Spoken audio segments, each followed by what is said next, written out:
ஜெய் ஸ்ரீ ராகவேந்திராய. இப்போ நீங்கள் இந்த படத்தில் பார்த்துட்ருக்க பிருந்தாவனம் வந்து ஈரோடு மாவட்டம் ஊஞ்சலூரில் இருக்கிற பிருந்தாவனம். நேற்று அந்த பிருந்தாவனத்துக்கு ஈரோடு காவேரி கரையிலேருந்து ஒரு 4 பேர் போயிருந்தோம். அந்த பிருந்தாவனத்துக்கு போனதே வந்து பார்த்திங்கன்னா ஒரு பெரிய மகிமை தான். உங்களுக்கு அதை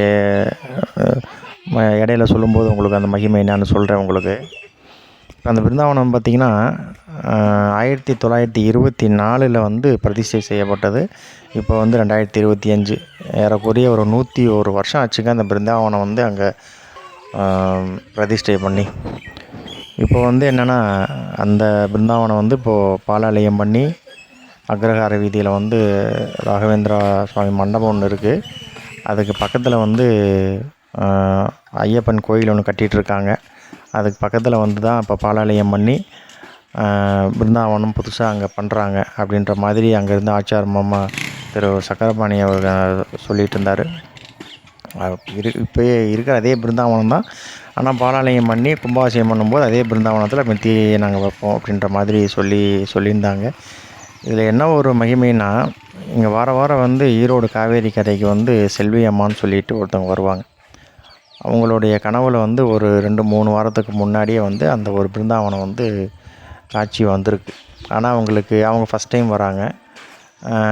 அவங்களுக்கு எங்கே இருக்குன்றது தெரியல. கோயிலில் வந்து ஈரோடு காவேரி கரையில் வந்து ரகோத்தம நாச்சியார் அவர்கிட்ட வந்து கேட்கும்போது அவர் சொன்னார், ஈரோடுக்குள்ளே எப்படி ஒரு பிருந்தாவனம் இருக்குது, ஒரு காட்டுக்குள்ளே இருக்கிற மாதிரி இருக்குன்னா அது ஊஞ்சலூர் தான், நீங்கள் போயிட்டு வாங்க அப்படின்னு சொல்லியிருந்தார். அவங்களும் ஒரு 2 வாரமாக போகணும்னு பிளான் பண்ணியிருக்காங்க, போக முடியல. ஏன்னா எங்கே இருக்குன்னு தெரியாது. அவங்க ஃபஸ்ட் டைம் போகிறதுனால வந்து அந்த கோயிலில் வர்றவங்கள்ட்ட ஒருத்தவங்கள்ட்ட கேட்டிருக்காங்க.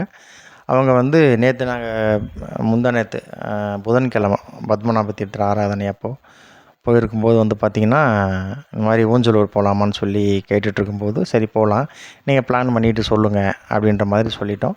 நைட்டு ஒரு 10 மணிக்கு போகலாம் அப்படின்ற மாதிரி கன்ஃபார்ம் பண்ணோம். அப்போது அவங்க அந்த 3 பேருமே அப்போ தான் ஃபஸ்ட் டைம் வராங்க. நான் ஏற்கனவே ஒரு 2-3 டைம் அந்த பிருந்தாவனத்துக்கு போயிருக்கேன், நண்பரோடு போயிருக்கேன் நான். அதனால் வந்து காலையில் ஒரு 10 மணிக்கு அங்கே போகிற மாதிரி போயிடும். ஏன்னா அங்கே நான் முன்னாடியே சொல்லிட்டேன், ஏன்னா அங்கே யாரும் வரமாட்டாங்க, ரொம்ப அமைதியாக இருக்கும், மக்கள் கூட்டமும் இருக்காது. கொஞ்சம் முன்னாடியே போயிட்டோம் அப்படின்னா, ஏன்னா அங்கே இருக்கிற ஆச்சார மாமா நம்பர் எனக்கு தெரியாது, அதனால் கொஞ்சம் முன்னாடியே போயிட்டோன்னா நம்ம தரிசனம் பண்ணிட்டு வரலாம் அப்படின்ற மாதிரி சொல்லியிருந்தோம். ஒரு 9:45 10 மணிக்கெல்லாம் அங்கே இருக்கிற மாதிரி நாங்கள் போயிட்டோம். அங்கே போய் இறங்கின உடனே அந்த செல்வி அம்மான்னு சொன்னேன்னே அவங்களுக்கு வந்து ஒரே ஆச்சரியம். இதே மாதிரி தான் வந்து எனக்கு கனவுல வந்தது, இதுதான் அப்படின்ற மாதிரி சொன்னாங்க. எனக்கு பிருந்தாவனத்தை வந்து நான் இப்போ தான் ஃபஸ்ட் டைம் வரேன், எனக்கு தெரியல, ஆனால் வந்து கனவுல வந்தது இந்த இடம்தான் அப்படின்ற மாதிரி சொன்னாங்க. ஆக்சுவலி இது என்னென்னா, ராயர் வந்து நம்மளை வந்து எப்போ எங்கே எப்படி வர வைக்கணும் அப்படின்றது அவர் முடிவு பண்ணுறதுங்க. நாம் நினச்சிட்ருக்கலாம் நம்ம பிருந்தாவனத்துக்கு பக்கத்திலே தானே இருக்கோம், நம்ம போய் எப்போ வேணாலும் போய் பார்த்துக்கலாமேன்ட்டு. அப்படிலாம் முடியாதுங்க. நம்ம அடுத்த தெருவிலேயே இருந்தாலும் அவருடைய அனுகிரகமும் ஆசீர்வாதம் இல்லைனாலும் நிச்சயமாக அந்த பக்கம் கூட நம்ம போக முடியாது. பக்கம் அப்படின்றத விட அவருடைய வார்த்தையை, அவருடைய திருநாமத்தை கூட நம்ம அவரோட வாயால் சொல்ல முடியாது அப்படின்றது தான் ஒவ்வொரு மகிமையுமே அதுதான். ஏன்னா எல்லாரும் சொல்கிறத நீங்கள் கேட்டிருப்பீங்க, நிறையா பேர்ட்டு நீங்கள் பேசியிருக்கலாம். அவருடைய அனுகிரகம் இல்லாமல் எதுவுமே நடக்காது அப்படின்றது தாங்க உண்மையான ஒரு விஷயமே. அதை பார்த்தோன்னே வந்துட்டு அவங்களுக்கே ஒரு ஷாக்கு. கடைசி எங்களுக்கு வந்து என்னென்னா, இங்கேருந்து நாங்கள் போகும்போது கோயில் வந்து இந்த மாதிரி பிருந்தாவனம் வந்து பாலாலயம் செய்ய போகிறாங்க அப்படின்றது யாரும் எங்களுக்கு தெரியாது. நாங்கள் வந்து போனது நேற்று குருவாரம் போயிருந்தோம். இப்போ இதில் என்ன ஒரு விசேஷம் அப்படின்னா, இப்போ நாங்கள் அடுத்த வாரம் போயிருந்தாலும் அந்த பிருந்தாவனத்தை எங்களால் பார்த்துருக்க முடியாது. இப்போது இப்போ நாங்கள் போனது வந்து இந்த குருவாரம் வந்து கடைசி குருவாரம். நான் இங்கே 101 வருஷமாக இங்கே இருக்கேன்.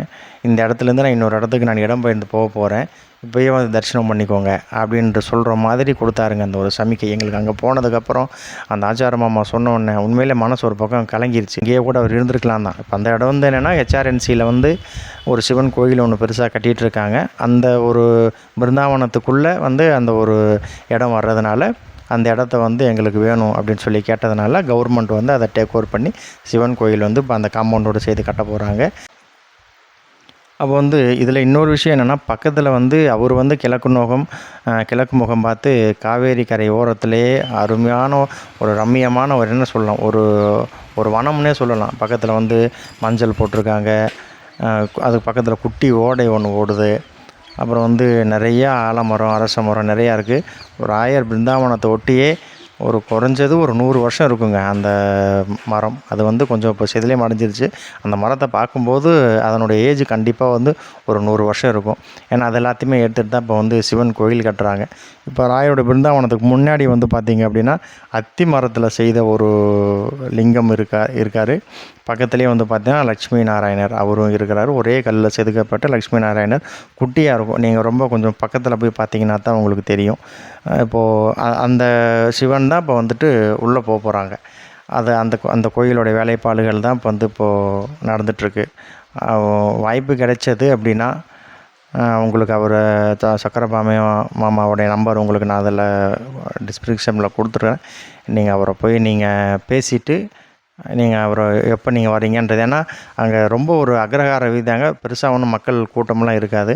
ரொம்ப ஒரு அமைதியான ஒரு இடம். இப்போ வந்து இடம் மாற்றி அவர் வைக்கிறதுனால போகணும்னு விருப்பப்படுறவங்க ஃபோன் பண்ணி கேட்டுட்டு நீங்கள் தாராளமாக நீங்கள் போங்க. பக்கத்துலேயே வந்து பார்த்திங்க அப்படின்னா ஒரு ராகவேந்திர சுவாமி மண்டபம் ஒன்று இருக்குது.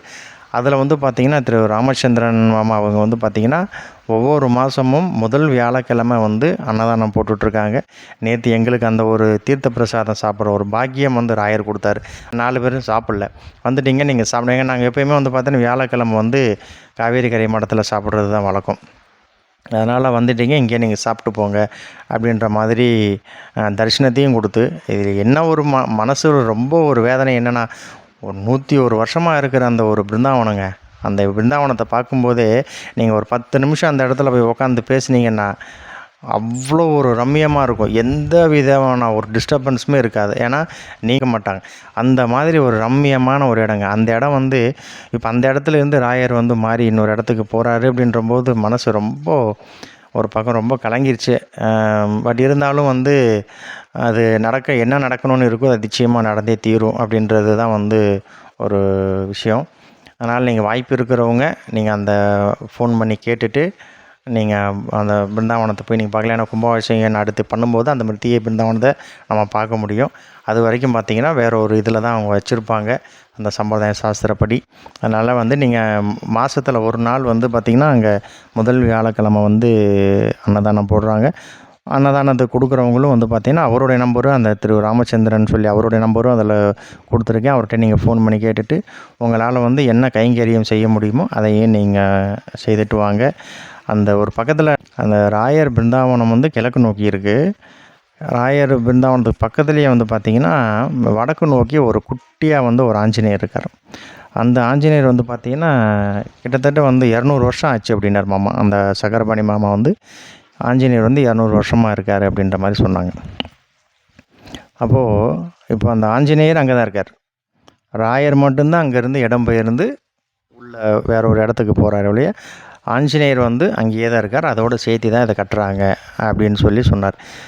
கோயில் நேற்று அவர்கிட்டையும் நாங்கள் பேசியிருந்தோம். அவர் பேசிகிட்டு இருக்கும்போது சொன்னார், ராயர் மட்டும்தான் இங்கேருந்து இடம் பெயர்ந்து இன்னொரு இடத்துக்கு போகிறாங்க, ஆஞ்சநேயர் இங்கே இருப்பார் அப்படின்ற மாதிரி சொன்னார்.